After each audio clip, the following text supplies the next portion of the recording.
Hey guys, welcome back to Contest Prep University. I'm Joe Klemczewski with Adam Atkinson, episode 2 in our macro management series. And I wanted to create a little bit of a case study, as I mentioned, Adam, and then we'll start looking at protein as the first macronutrient. So let's say you have a female competitor, bikini competitor. You think her best contest weight is going to be around 115.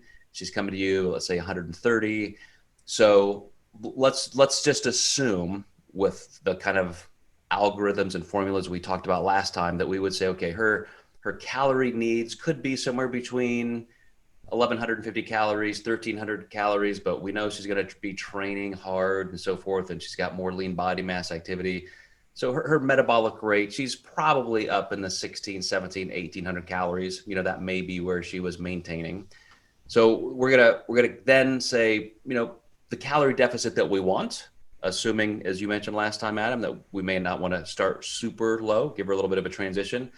Let's say we're going to start her at 1,500 calories.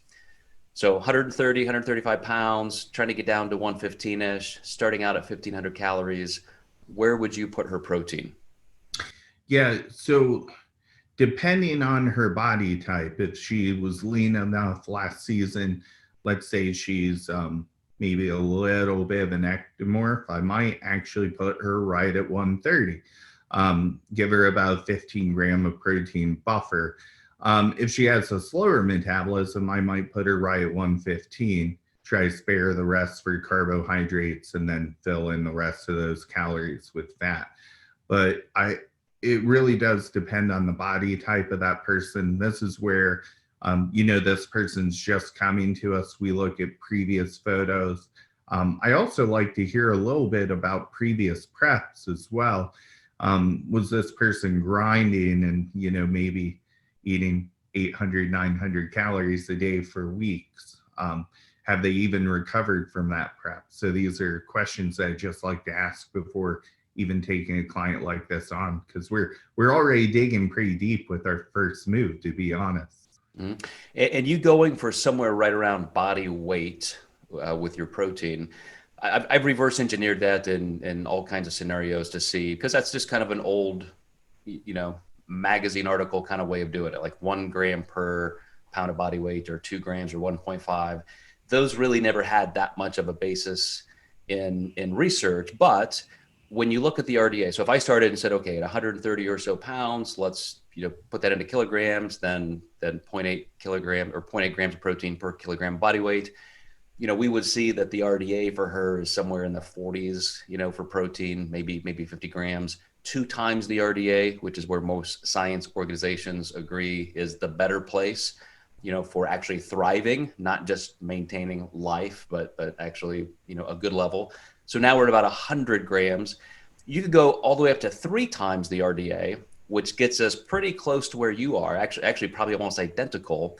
And that's where most research shows is the maximum ceiling for covering anybody who is kind of an outlier. They're an ectomorph, they're dieting hard, they're training hard.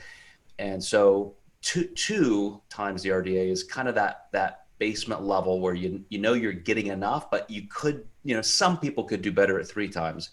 So again, just another way to double check against research and standards, and instead of just, pulling numbers out of the air.